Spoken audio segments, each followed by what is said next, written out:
Fernando Henrique Cardoso defendeu recentemente que o partido dele, o PSDB, apoia a presidente Dilma no combate à corrupção. Ele criticou a ideia da CPI que parlamentares da oposição tentam emplacar no Congresso. Conversa comigo o líder da minoria na Câmara, deputado Paulo Abiacchio. Bem-vindo, deputado. Muito obrigado, Vivian. É uma grande alegria participar sempre do seu programa. Deputado, o que significa esse apoio, se é que a gente pode chamar exatamente apoio, mas enfim, essa manifestação do ex-presidente Fernando Henrique Cardoso, e parece que até um movimento de aproximação com a presidente. Como é que isso soou lá na oposição no Congresso, especialmente no PSDB? Eu vou te dar uma opinião muito sincera. Para mim, o Fernando Henrique está provocando o Lula. Nada mais além disso. Aliás, pelo contrário, já no dia seguinte, nós continuávamos a coletar assinaturas e conseguimos, inclusive, a assinatura do líder do PR, Lincoln Portela, e o PSDB está absolutamente unido no sentido de propor a CPI da corrupção, cobrar todas as explicações e aos últimos limites para que a gente possa compreender a dimensão deste cupim enorme que existe dentro do governo e que é a decorrência da vontade do Partido dos Trabalhadores e do governo federal de manter o seu poder a qualquer preço, em qualquer circunstância, mantendo a burocracia sindical e partidária a qualquer custo para permanecer no poder, perpetuar no poder. Fernando Henrique não concorda com nada disso, é a favor da CPI, mas acho que naquele momento, fazendo até uso, digamos, de uma certa inexperiência política da presidente Dilma, que é uma grande gestora, em termos, uma boa gestora,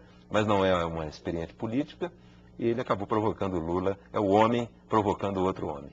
O senhor acha realmente que uma mulher como a presidente Dilma, que já passou aí os primeiros meses, muitas turbulências nos primeiros meses de governo, pode ser taxada de ingênua? Não, veja, longe de mim falar que a presidente da República é uma mulher ingênua, né? Ela tem sido desastrada como presidente da República. Ela não enviou até agora nenhum plano estruturante, nenhum projeto que seja estratégico para a solução dos graves problemas nacionais. Não enfrentou nenhuma das reformas imprescindíveis para o futuro do país. Nós continuamos o mesmo Brasil, cheio de problemas que ela encontrou quando ministro da Casa Civil e na campanha presidencial prometeu resolver. E não são problemas de difícil solução. Vou te citar apenas um exemplo. O Ministério dos Transportes, e nós temos aqui a BR-381, a rodovia da morte, o Ministério dos Transportes não executou parte do seu orçamento. Seja por ineficiência administrativa, seja por corrupção, seja por desvios de recursos, desejo de colocar obras em outros estados da federação, seja por que for, mas quando nada, com certeza, por absoluta incompetência, deixou de utilizar um recurso que estava previsto no orçamento. O senhor disse que o ex-presidente Fernando Henrique Cardoso estava querendo espizinhar o Lula, com a declaração dele. O senhor vê diferença, o PSDB vê diferenças importantes entre Lula e a sucessora, Dilma? Lula era o comunicador do governo, por sinal excelente. Lula é uma tentativa de organizar o governo. O que acontece é que ela não consegue ser a gestora que ela gostaria de ser, e aí eu vejo sincero desejo nela de organizar bem as coisas, porque o sistema de governo do PT apodreceu. Prova disso que caíram 5 ministros em 7 meses de governo. Ou seja, essa coisa de manter o poder a qualquer custo, de dividir em feudos o governo, verdadeiras capitanias partidárias e sem qualquer critério de contratação de servidores para cargos de alta responsabilidade, diretorias financeiras de órgãos que operam com milhões de reais, sendo ocupadas por pessoas absolutamente desqualificadas. Isso faz com que, infelizmente, o governo seja um absoluto desastre. Agora, Nesse aspecto diferente do governo de Lula, que conseguia manter estas coisas relativamente sob controle. E nós estamos vendo uma série de escândalos que, de certa forma, brotaram de dentro do governo e ganharam a imprensa exatamente em razão da própria desorganização interna do governo. É a própria base de sustentação que está colocando esse problema nos salões e no plenário do Congresso. Justamente. É interessante que a própria, isso vem sendo ventilado. Da própria base surgem os problemas que o governo Dilma tem. Onde que está entrando, afinal, a oposição? Né? É de carona nessas circunstâncias que nascem dentro do próprio governo? Nós conversamos aqui no início do ano. O senhor admitiu que a oposição tinha problemas de discurso, tinha problemas para se posicionar no Congresso. A oposição continua pegando carona? Não, de forma nenhuma. Vamos analisar a questão sob vários aspectos, se você me permite. Primeiro, nós da oposição não gostaríamos de estar discutindo demissão de ministro. Nós queríamos discutir o pacto federativo, a reforma da federação. Isso é que nos interessa. Nós queríamos discutir a reforma tributária, nós queríamos discutir a reforma previdenciária, nós queríamos discutir a falta de infraestrutura nacional na área de saneamento básico. A questão do ensino é gravíssima. Nós temos 14 milhões de analfabetos, população muito maior do que a de muitos países do mundo. Os resíduos das casas, 80% delas são jogadas em rios e nas nossas praias, nos nossos mares. Nós queremos discutir os grandes projetos que podem colocar o Brasil num cenário de país de primeiro mundo em breve. O que acontece? Nós não podemos fugir à nossa responsabilidade. Qual é a nossa responsabilidade? De fiscalizar, criticar, cobrar, sobretudo quando há um escândalo. Por isso estamos dedicados, intensamente envolvidos no trabalho de fiscalização deste governo, de instalação de uma CPI que possa exatamente averiguar o tamanho, a dimensão desses escândalos, e estamos convocando os ministros a dar explicações no Congresso. E é uma pena, mas parte dos problemas existentes hoje no governo da presidente Dilma são decorrentes da prensa que a oposição está dando no governo para saber até onde vai o desgoverno. Como é que o senhor acha que a população, o eleitorado está reagindo a tudo isso?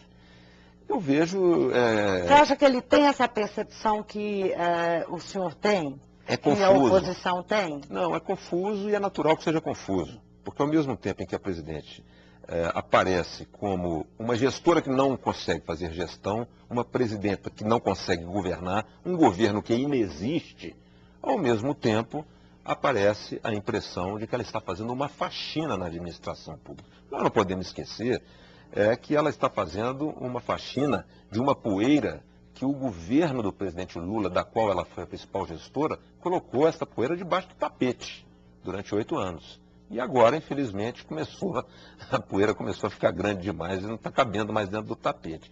Então, eu tenho a impressão que ao longo do tempo, e sobretudo nos debates que vão se dar, vai ficar muito claro que o governo do PT falhou no aspecto ético. A presidente Dilma está falhando no aspecto da capacidade de gestão, da capacidade gerencial, não está até agora fazendo nenhum programa estruturador, nenhum plano estratégico, não está enfrentando nenhuma das grandes reformas. O país continua cheio de problemas. Temos... Desculpa. Só para focar, que eu acho que o senhor vai começar a citar coisas a respeito disso. O PSDB tem uma agenda para o Congresso? Sem dúvida. Qual seria essa agenda? O que é prioridade nessa agenda? O PSDB já diz... A emenda 29 faz parte dessa agenda? É o primeiro item da pauta. É o primeiro item da pauta. Nós temos o Código Brasileiro de Aeronáutica, super simples, o aviso prévio, a regulamentação do aviso prévio.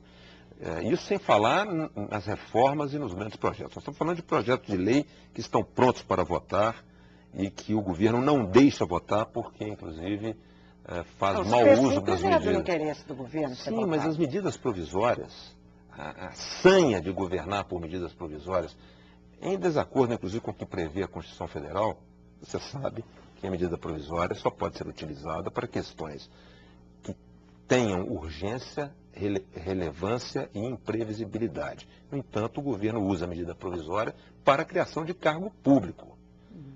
Todos os governos recentes, né? Esse 18 vezes mais do que o anterior. Agora, deputado, a crise internacional pode interferir na linha de atuação da oposição? A presidente Dilma fez, inclusive, um apelo sobre isso, alertando que o Brasil pode vir, daqui a algum tempo, a sofrer os efeitos dessa crise internacional de forma mais visível. A aprovação, por exemplo, da emenda 29, o governo não tem interesse de que a emenda 29 seja aprovada agora, que é a emenda da saúde que regulamenta os gastos com a saúde.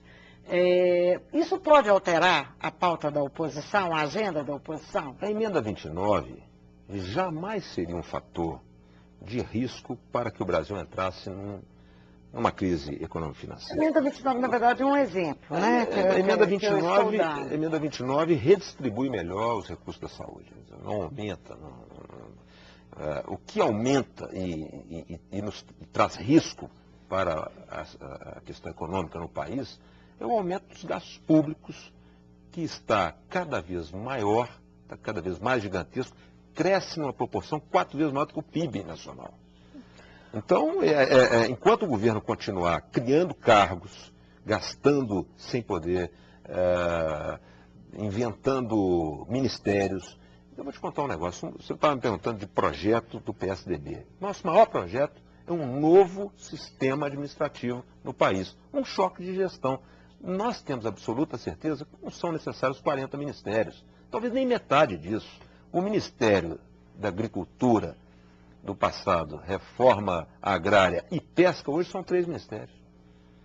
Hoje você tem ministérios que vivem em confronto um com o outro pela busca de atribuições maiores uns do que os outros. Não tem o menor cabimento. Isso é que faz o gasto público e o aumento gigantesco do aparelhamento do Estado com 23.500 cargos de confiança, quando na verdade seria 12 mil tradicionalmente no Brasil, 12 mil cargos de confiança. O governo do PT triplicou este número. Isso é que nos traz receio de que nós poderemos ter um problema de aumento de inflação e crise econômica. Deputado, obrigada pela presença aqui no Mundo Político. Muito obrigado, Vivian. É uma honra para mim, estou sempre às ordens. Eu conversei com o deputado federal Paulo Abiacchio, do PSDB. Ele é líder da minoria na Câmara dos Deputados. O nosso assunto aqui foi um pouco de PSDB, CPI da corrupção e a relação da oposição no Congresso com o governo Dilma. O Mundo Político fica por aqui. Obrigada por nos acompanhar e até o próximo programa.